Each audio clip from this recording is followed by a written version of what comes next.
Does your age affect fertility as much as we have been led to believe? Well, in this video, I'm going to talk about exactly that. Does your age affect fertility after you're 35, after you're 40, and beyond?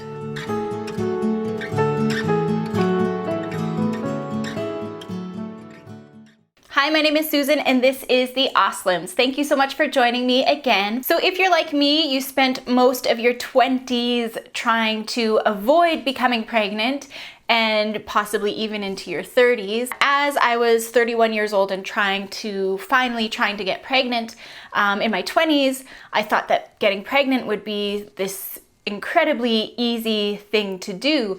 And then when I actually started trying when I was about 31, I realized it wasn't as easy as I thought it would be. And it wasn't as easy because now I was over 30, right? Right?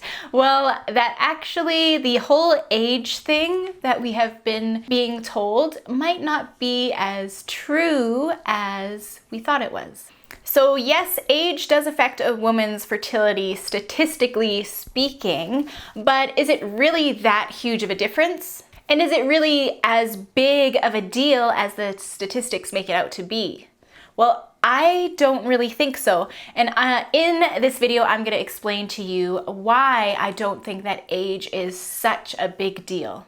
So let's start with the usual statistics. So us women are born with about 1 million eggs, and that is all the eggs we will ever get in our lifetime.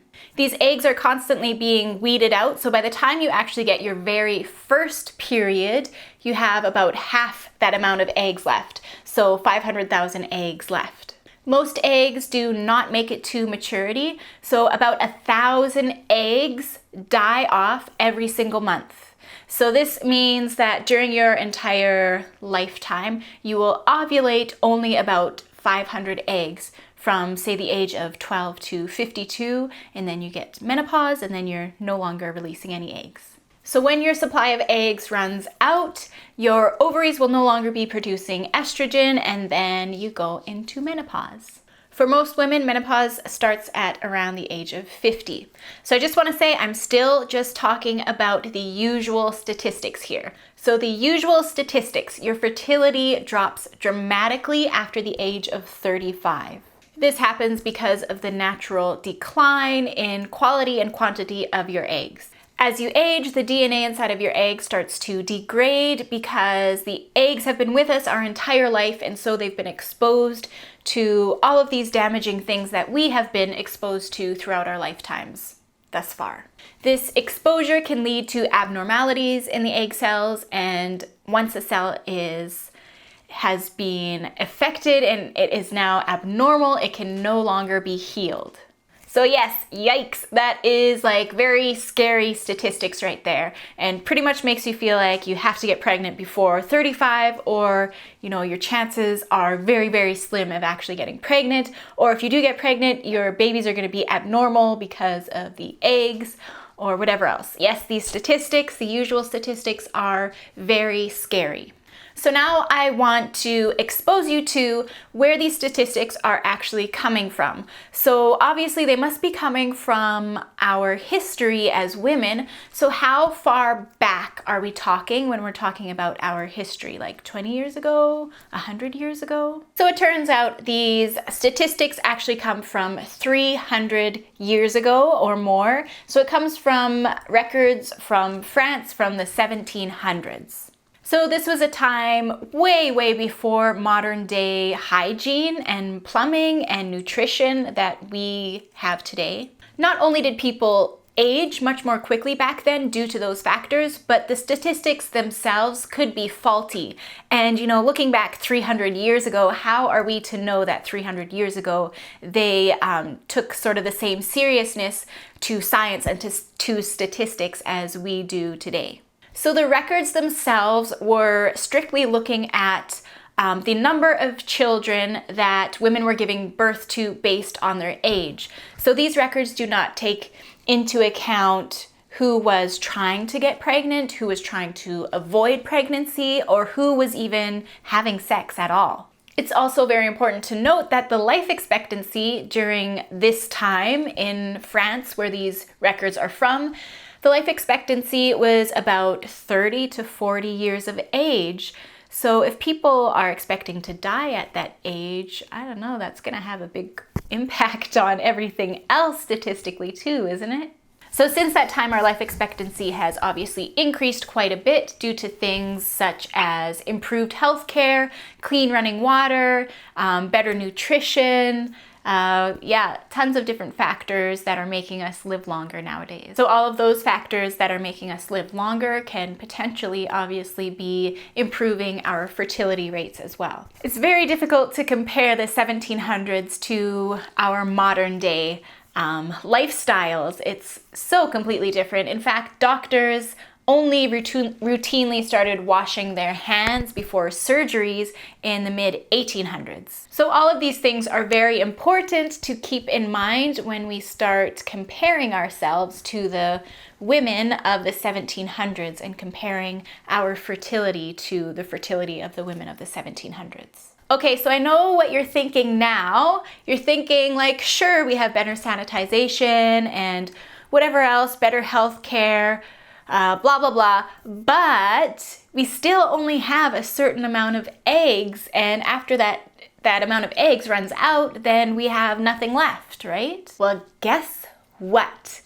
We might actually not be born with all of the eggs that we will have within a lifetime.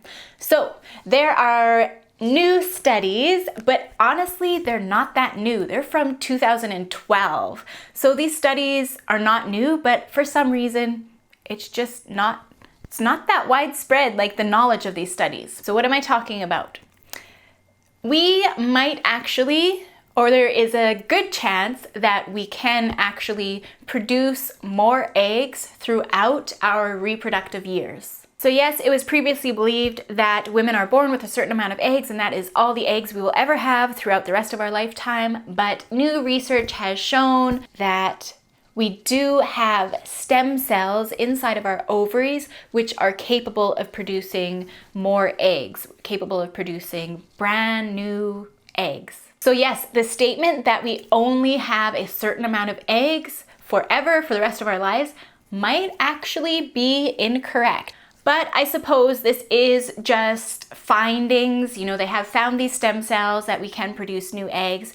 But with that said, of course, this is, you know, there's a possibility that that might not actually be happening, I guess, or maybe not everybody is producing brand new eggs or whatever it might be. So yeah, it is brand new, but the potential is out there and it is very promising. And I don't think we should be so stuck in the idea that we cannot produce any more eggs, especially with these new findings. So then if age is not really a factor, then what is a factor? Why is it so hard to get pregnant when you're in, you know, your 30s, your 40s and beyond? So the biggest factors really are your health, and almost more specifically to your health is your hormonal balance. So as we get older, I know when I was younger, I thought that as I got older, I would be less stressed out, but it's been turning out that the older I get, the more stressed out I get. So stress has a huge impact on your hormones, but there's tons of other things that we are doing as, you know, as life progresses. It's building and building our system to really have an impact on our hormones. So first of all, taking birth control pills, that is one very direct way that we are impacting our hormones constantly. So you're literally consuming hormones into your body, and this is going to have an impact on your natural hormone levels and potentially, you know, mess up your reproductive hormones for a period of time.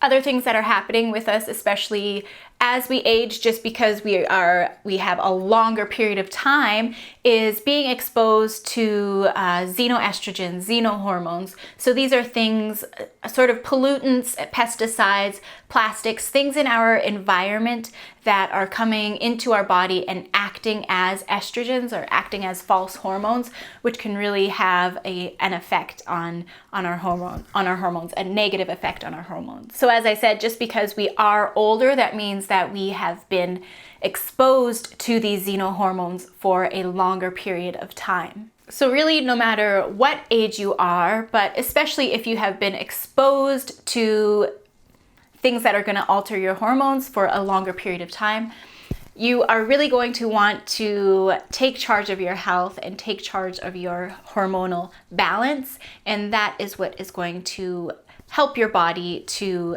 be its optimal self in order to have optimal fertility. In order to ovulate a normal, healthy egg cell, there is a whole system of very intricate things and signals and messages being sent that have to happen, and it's all has to do with your hormones.